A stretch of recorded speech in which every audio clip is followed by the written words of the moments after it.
A Polícia Federal ainda está tentando levantar o tamanho do prejuízo provocado pelo ataque hacker ocorrido essa madrugada no site do Ministério da Saúde. Quem acessava o site do Ministério até hoje de manhã encontrava exatamente a imagem que nós temos aqui no nosso telão com um texto criminoso. Não sei se vocês conseguem ler.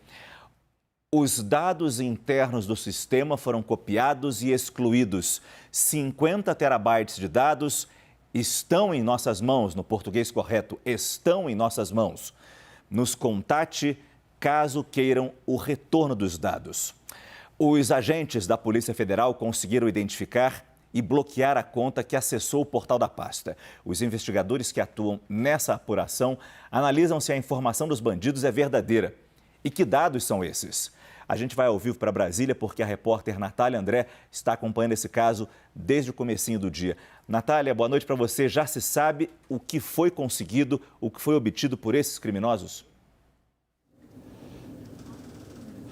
Oi, Márcio. Boa noite a todo mundo que nos acompanha. A coletiva de imprensa que aconteceu agora há pouco aqui com o secretário executivo do Ministério da Saúde, Rodrigo Cruz, que está falando pelo ministro Marcelo Queiroga, que está viajando por Minas Gerais, não foi para falar exatamente dos detalhes da operação, da investigação da Polícia Federal e também do Gabinete de Segurança Institucional. Mas ele confirmou, sim, que todos os sistemas, quase todos os sistemas do Ministério da Saúde já voltaram ao normal lá no comecinho da madrugada, entre 1 e 3 da manhã.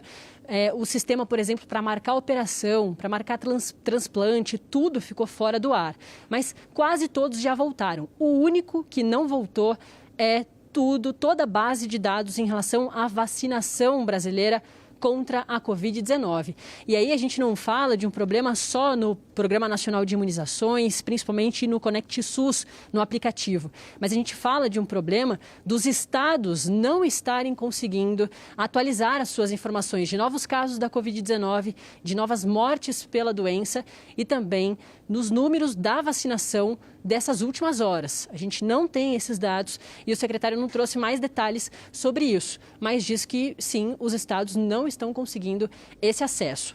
Em relação ao aplicativo, o certificado da vacinação, eu fiz questão de perguntar aqui para o secretário Rodrigo Cruz se os estrangeiros que querem entrar aqui no Brasil não precisam do Conect SUS para emitir o passaporte da vacinação.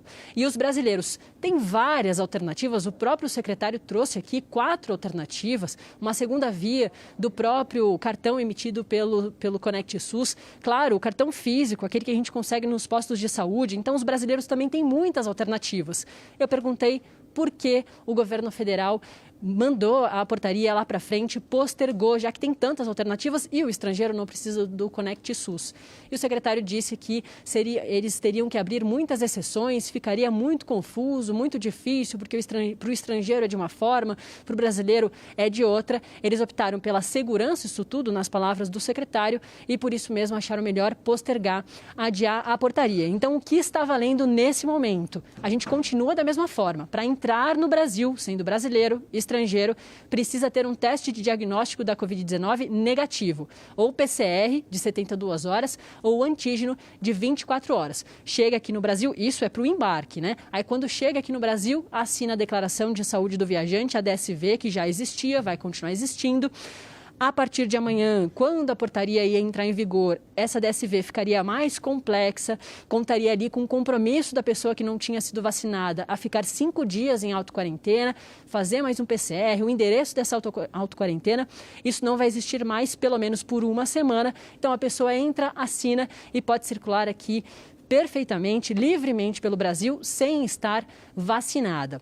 Agora, lá na frente, no dia 18 de dezembro, se, segundo o secretário, os sistemas voltar ao normal, inclusive antes disso, se o sistema já voltar ao normal, eles confiarem de novo no funcionamento do Conect SUS, aí eles podem, inclusive, trazer essa portaria para antes. E um último detalhe é que na segunda-feira, o secretário já tinha comentado isso ontem, vai continuar existindo, mesmo com a portaria não entrando em vigor no sábado. Na segunda-feira, o Ministério da Saúde vai instalar postos de vacinação nos 3 aeroportos de maior circulação internacional aqui no Brasil, lá em Guarulhos, em São Paulo, no Galeão, no Rio de Janeiro e em Brasília, para incentivar a vacinação. Isso vai acontecer lá na segunda-feira, segunda-feira e portaria adiada lá para o próximo sábado. A gente acompanha agora uma fala do secretário executivo Rodrigo Cruz.